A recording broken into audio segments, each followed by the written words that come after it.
Gas cylinder ಪೂರೈಕೆಯಲ್ಲಿನ ವ್ಯತ್ಯಯದಿಂದಾಗಿ ಕೈಗಾರಿಕಾ ವಲಯಕ್ಕೂ ಬಿಸಿ ತಟ್ಟಿದೆ. ಕೈಗಾರಿಕಾ ಘಟಕಗಳೇ ಬಂದಾಗ್ತಿದ್ದು ಉದ್ಯಮಿಗಳು ಸಂಕಷ್ಟಕ್ಕೆ ಸಿಲುಕಿದ್ದಾರೆ. ಸರ್ಕಾರದ ಉದ್ದಿಮೆಗಳಿಗೂ ಹೊಡೆತ ತಟ್ಟಿದೆ.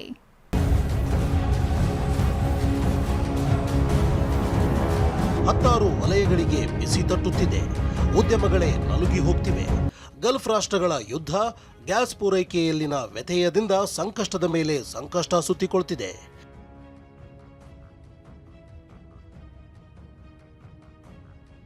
ಭಾರತೀಯ ಡಿಫೆನ್ಸ್ ರೈಲ್ವೆ ವಲಯಕ್ಕೂ ಯುದ್ಧದ ಬಿಸಿ. ಇದು ಬೆಂಗಳೂರಿನ ಪೀಣ್ಯ ಇಂಡಸ್ಟ್ರಿಯಲ್ ಏರಿಯಾದಲ್ಲಿರೋ ಶ್ರೀಲಕ್ಷ್ಮಿ ಪ್ರೊಫೈಲ್ ಇಂಡಸ್ಟ್ರಿ. ಇಲ್ಲಿ ಸೇನಾ ವಾಹನ ಮತ್ತು ರೈಲು ತಯಾರಿಕೆಗೆ ಬೇಕಾಗುವ ಬಿಡಿ ಭಾಗಗಳು ರೆಡಿಯಾಗುತ್ತವೆ.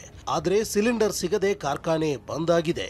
ಇಂಡಿಯನ್ ಡಿಫೆನ್ಸ್ ಮತ್ತು ಅಷ್ಟಲ್ಲದೆ ವಿಪ್ರೋ, ಇನ್ಫೋಸಿಸ್ ಅಂತ ಕಂಪನಿಗಳಿಗೂ ಕೂಡ ಇವರು ಟೂಲ್ಸ್ಗಳನ್ನ ರೆಡಿ ಮಾಡ್ತಾರೆ. ಹಾಗಾದರೆ ಹೇಗೆ ಯೂಸ್ ಆಗುತ್ತೆ ಈ LPG ಕಮರ್ಷಿಯಲ್ ಸಿಲಿಂಡರ್ಗಳ ಬಳಕೆ ಮಾಡಿಕೊಂಡು ಅವರು ಯಾವ ರೀತಿಯಾಗಿ ಟೂಲ್ಸನ್ನು ಸಿದ್ಧಪಡಿಸ್ತಾರೆ?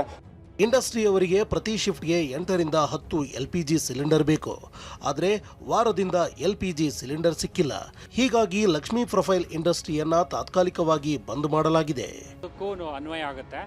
ಆಮೇಲೆ ಈ ಇಂಡಸ್ಟ್ರಿ ಸೆಕ್ಟರು ನೀವು ಹೇಳ್ದಂಗೆ ಡಿಫೆನ್ಸ್ ಇರುತ್ತೆ, ರೈಲ್ವೆ ಇರ್ಬೋದು, ಅರ್ತ್ ಎಕ್ವಿಪ್ಮೆಂಟ್ ಇರ್ಬೋದು, ಎಲ್ಲ ಥರದ್ದು ಇಂಡಸ್ಟ್ರೀಸ್ಗಳಿಗೂ ಇದು ಬೇಸು.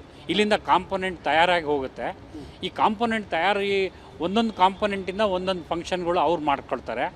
ಸೊ ಈಗ ನಾವು ಒಂದು ಕೊಟ್ಟಿಲ್ಲ ಅಂತ ಅದು ಬೇಸ್ ಕಾಂಪೊನೆಂಟು, ಇದಿಲ್ಲ ಅಂತಂದರೆ ಅವ್ರ ಇಂಡಸ್ಟ್ರೀಸ್. ಈಗ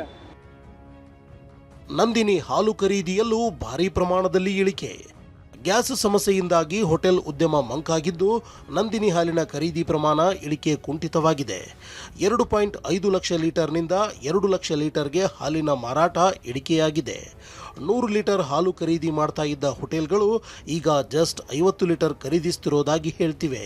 ಪ್ರತಿನಿತ್ಯ 100 ರಿಂದ 120 ಲೀಟರ್ ಹಾಲು ತಗೋತಿದ್ವಿ. ಇವಾಗ 50 ರಿಂದ 60 ಲೀಟರ್ವರೆಗೂ ಬಂದಿದೆ. ಪ್ರಾಬ್ಲಮ್ ಆಗಿದೆ ಸಿಲಿಂಡ್ರು, ಗೊತ್ತಲ್ವಾ ಎಲ್ಲರಿಗೂ. ಸೊ ಹಾಗಾಗಿ ಜಾಸ್ತಿ ಮಾಡಿ ತಗೊಳಕ್ಕಾಗ್ತಿದೆ. ಯುದ್ಧದ ಹೊಡೆತ, ಗ್ಯಾಸ್ ಸಂಕಷ್ಟದಿಂದ ಹಲವು ವಲಯಗಳು ನಲುಗಿ ಹೋಗ್ತಿವೆ. Bureau report, TV9.